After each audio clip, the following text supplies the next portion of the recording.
What is an emergency fund? Why is it a good idea to have one? And how do we build one? जानेंगे इस video में।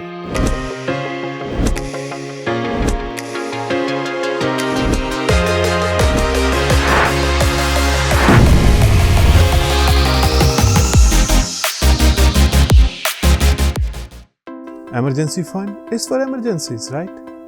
You take some amount of your paycheck every single month so that when an emergency strikes, you have money on your hand to deal with it, rather than taking out a loan, rather than going and asking money from your friends, rather than going and asking money from your family.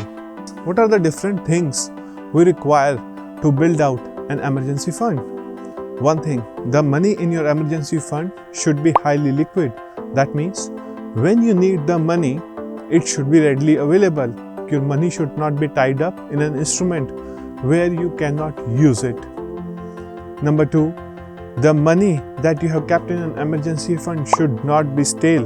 Okay, it might not earn 10, 12, 15% interest, but it should at least earn interest as per inflation, that is 6 to 7% yearly. And number three, your money should be safe. Your money should not be in a place which could go bankrupt or which could just disappear out of nowhere. So your money should be tied up in a safe environment. So now we evaluate different options that you have to build out your emergency fund, and then we will declare a winner, which one might be best for you. Option number one is traditional fixed deposits.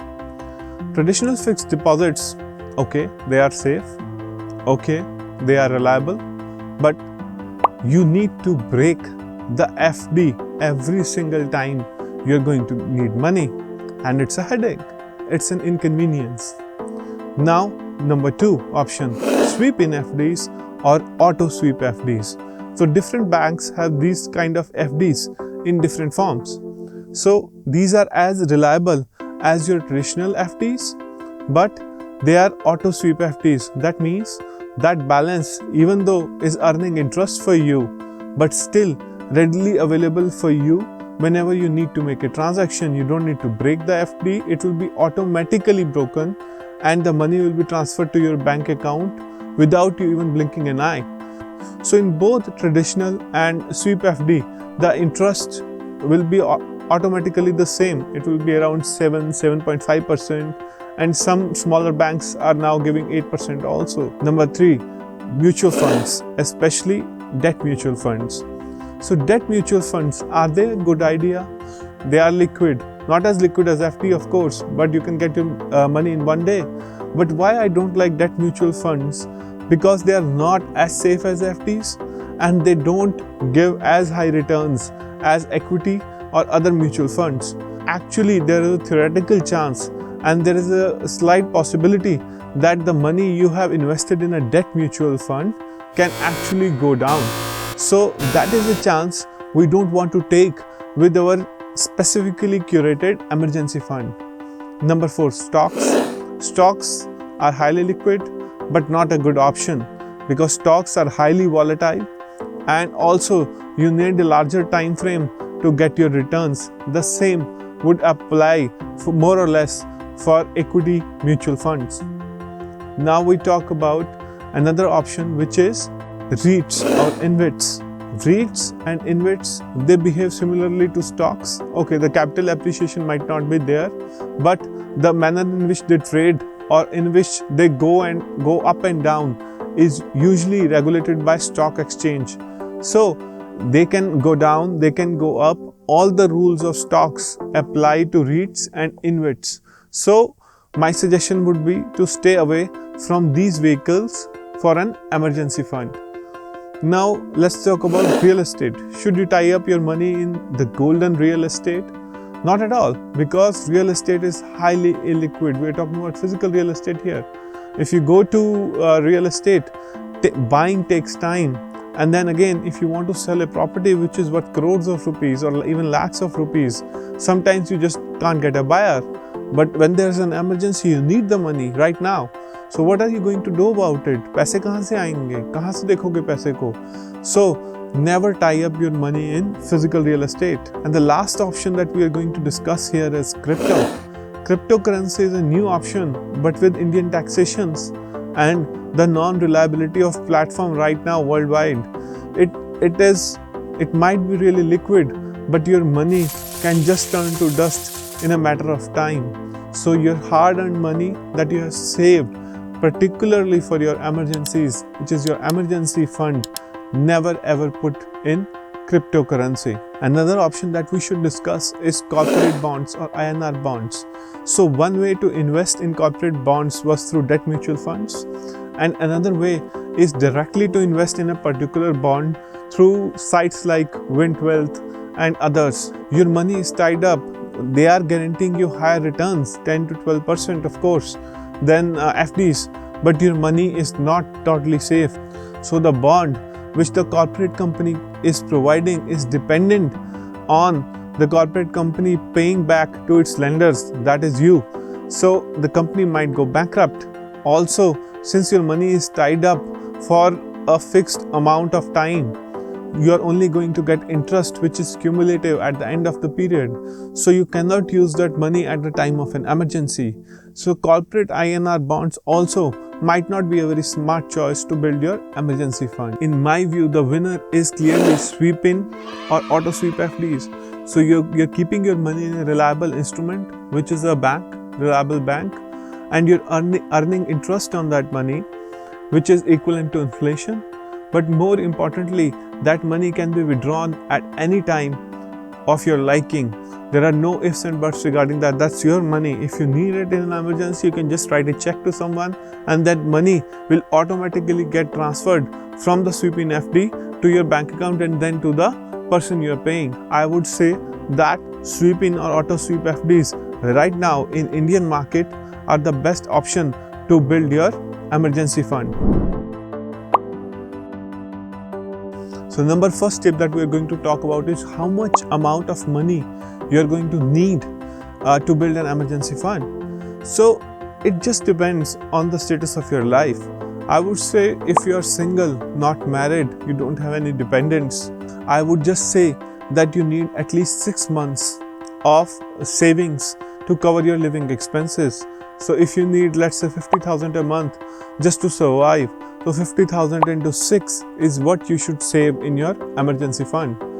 If you have just small kids, if you have a nuclear family, just you, your wife and a small kid, then it should be 12 months. If you have even more dependents, if you have your parents, your brother and whatnot, so build at least 2 years of emergency funds before you start investing your money elsewhere. Tip number 2, before you start building an emergency fund, kill off that damn credit card debt. If you have a lot of credit card debt, that means that you're not paying your credit card statements on time and you're paying 10, 15%, 20% interest on your credit cards and it's rapidly accumulating. Please pay off your credit cards before you start building an emergency fund, because that 15% interest that you're paying will hamper your ability forever to build an emergency fund and also to build other assets over time. Tip number 3, keep bank accounts separate. That means the primary account that you need for your expenses, it should be separate from your emergency fund. Otherwise, your emergency fund will get spent and you will not even know it. So when the paycheck comes in, take a portion of that money and put it in a separate account, which is from a separate bank preferably. How I do it? Well, I have 2 emergency funds. That means I have 2 separate accounts in 2 separate banks, big banks, reliable banks, not very small banks. So, and both of them, every single month, I'll just push some money in both those accounts and it is prefixed in my mind. Okay, this much money has to go to that emergency fund, and in both those accounts, sweep-in FDs are already activated. So whatever money I'm going to put there is already automatically going to get converted into a sweep-in FD. Tip number 4, I have added my primary account through which I may make all the expenses. to those emergency fund accounts. So anytime I need the payment, I just transfer that money to my primary account and then it goes out. So I always have a track of where my money is going. You can of course pay directly also, it doesn't matter much, but it just helps me keep track of the money a little more.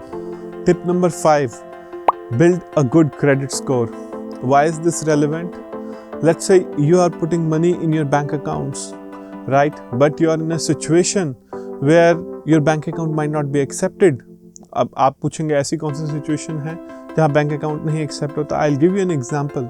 So a near one of mine died some time ago. So we have to go and collect this person's remains from the hospital. And he was a very ill patient, sick patient, admitted in the hospital for many a time. So the bill was huge, it was a corporate hospital. So at 3 in the night, we go and say, okay, we want to collect the remains. He says, no UPI payment. UPI payment, the accounts department will check in the morning. I said, okay, take a bank transfer. No bank transfer, because again, it will be checked by accounts department in the morning. Then we said, what can we do to get the remains? We can't wait till the morning to get the remains of our loved one. So he says only one thing, either debit or credit card. So the bill was nearly, I think, 4 or 5 lakh rupees. And we had steadily available credit card at this time, right? And he said preferably pay by credit card because it will automatically get recognized in the system. So we had the credit cards with high amount of limits. So we used those cards and got out, and then later on paid off the credit card in full. So this way, credit cards can actually help you if you are making your payments on time. If you can get a lot of cashbacks, you can get a lot of rewards. And also on the other hand, you're building a very good credit score with your banks, which will help you increase the limit of your credit card up to a certain level. And thus you can get multiple credit cards of that limit. And so that money is readily available for you. The banks trust you because they know that you're going to pay off that amount at any given of mind. So the bank is showing you trust, and also a good credit score will also help you in getting loans from different banks whenever you need them. Tip number 6. So how do you build an emergency fund if you have no income? Well, get income. How do you get income? If you just started off and you want to make a lot of money, let's say you are earning 15,000 rupees per month or 20,000 rupees per month. अब आपको लोग बोलेंगे YouTube पे, अरे 10,000 रुपए में तुम आज से 50 साल बाद इन्वेस्ट करो और करोड़पति बन जाओगे। भैया 50 साल बाद 70 साल के हो जाओगे और मर जाओगे, तो करोड़पति बन के क्या करोगे? पैसे को कहाँ लेके जाओगे अपने साथ? तुम तो एंजॉय नहीं कर पाओगे, तुम्हारी ज़िंदगी ख़त्म हो जाएगी। सो 10-20 हज़ार की नौकरी में ना ही इमरजेंसी फंड बिल्ड कर पाओगे, ना ही जो लाइफस्टाइल आपको चाहिए वो ले पाओगे। So you must build active streams of income. For that, you really need upgrade your soft skills at one point, and also other skills. For example, if you're just sitting idle at home, you can take a course on Udemy on digital marketing. You can take a course on copywriting. You can take a course on video editing. So start something which can eventually gather up and give you more income to have the emergency fund as well as the lifestyle of your dreams. Last tip for your emergency fund, that is, review your emergency fund requirements as per time. For example, right now you have no requirements, right? Right now you have not done anything. Then you get health insurance because you don't want to pay unexpected costs. So you need to be prepared for that. Now you know that is a fixed premium that has to go yearly or 3 yearly. You need to adjust that in your calculations for your emergency fund, and later on you might get a life insurance also. So those premiums also will be going away. Those are fixed obligations which are going away from your account.